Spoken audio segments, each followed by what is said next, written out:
Assalamualaikum warahmatullahi wabarakatuh. Perkenalkan, nama saya Jimmy Rian Fernando dengan NPM 1921010276. Di sini saya akan menyampaikan materi tentang hukum perdata internasional. Baiklah, untuk lebih jelasnya saya akan menjelaskan materi-materinya. Materi 1, pengertian hukum antar tata hukum. Hukum perselisihan atau conflict of laws. Perselisihan istilah ini diperkenalkan oleh DC. Pandangan bahasa Indonesia untuk istilah ini adalah hukum perselisihan yang pernah dipakai oleh Fakultas Hukum dan Pengetahuan Masyarakat Universitas Indonesia pada era tahun 1950-an. Keberadaan atas istilah ini adalah adanya kesan bahwa seolah-olah dalam HPI terdapat perselisihan, pertentangan antara berbagai style atau sistem hukum. Atau dapat pula dikatakan bahwa yang dimaksud dengan perselisihan dari kata selisih, misalnya, dapat berarti berselisih jalan dan karenanya tidak pernah bertemu. Materi 2, titik-titik pertalian. Titik taut primer untuk HAG, golongan rakyat. Titik pertalian primer di bidang HAG adalah golongan rakyat yang menentukan status dari para pihak, para subjek hukum. Dalam suatu hubungan tertentu, golongan rakyat mereka menimbulkan persoalan antar golongan. Titik taut primer untuk HPI, keluarga negaraan. Demikian pula dalam bidang HPI, sejalan dengan golongan-golongan rakyat untuk HAG ini, keluarga negaraan daripada pihak yang menyebabkan timbulnya suatu persoalan HPI karena seorang warga negara Indonesia melakukan jual beli dengan warga negara Jepang, terjadilah persoalan HPI. Materi 3, prinsip kewarganegaraan dan prinsip domisili.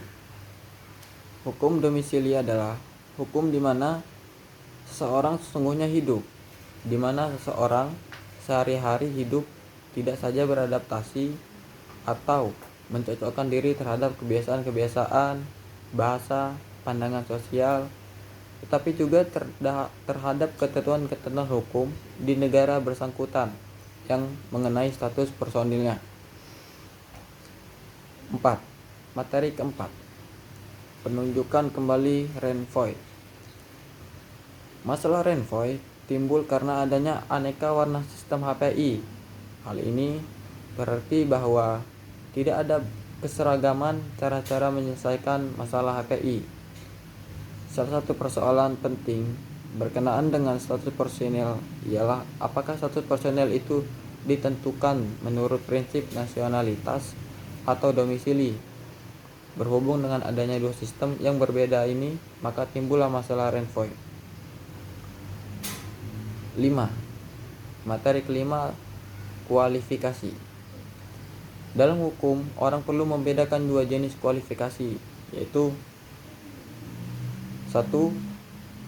Kualifikasi fakta atau yang disebut dengan classification of facts, yaitu proses kualifikasi yang dilakukan terhadap sekumpulan fakta yang dihadapi dalam sebuah peristiwa hukum atau perkara untuk ditetapkan menjadi satu atau lebih peristiwa atau masalah hukum atau legal issues. 2. Kualifikasi hukum atau legal classification, yaitu penetapan tentang penggolongan atau pembagian seluruh kaidah hukum di dalam sebuah sistem hukum ke dalam pembidangan, pengelompokan atau pengkategorian hukum tertentu. 6. Materi ke-6 yaitu ketertiban umum. Fungsi dari lembaga ketertiban umum adalah seolah-olah suatu rem darurat yang kita ketemukan pada tiap kereta api. Pemakaiannya juga harus secara hati-hati dan seirit mungkin, karena apabila kita terlampau lekas menarik rem darurat ini, maka kereta HPI tidak dapat berjalan dengan baik. 7. Materi penyelundupan hukum. Penyelundupan hukum yang banyak dilakukan oleh masyarakat tidak dapat dibenarkan oleh sistem hukum Indonesia karena sudah menyimpangi ketentuan-ketentuan hukum Indonesia. Akan tetapi, penegakan hukum dari birokrasi di Indonesia kurang jeli melihat kasus ini.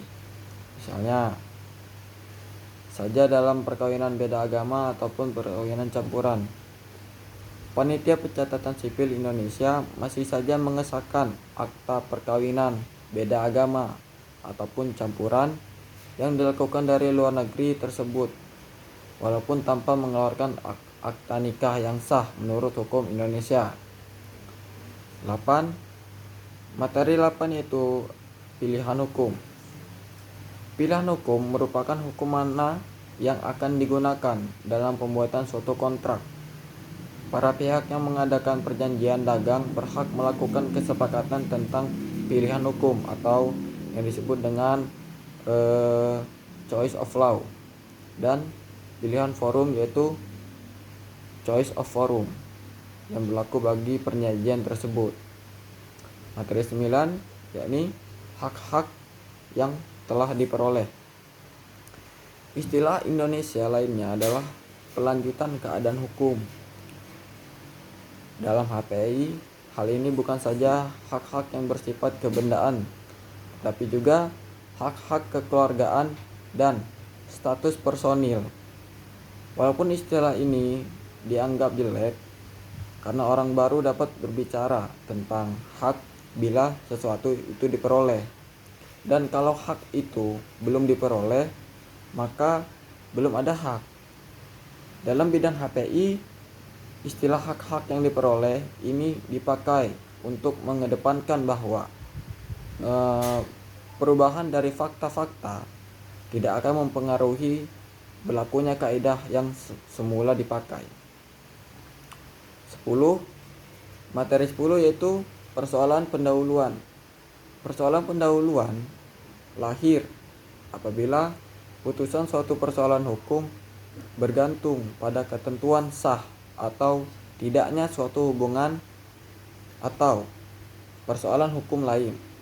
Dengan penentuan seperti itu, baik melalui titik taut penentu, dapat dipahami pendekatan kualifikasi seperti apa yang dipegang hakim. Kemudian materi 11 yaitu penyesuaian.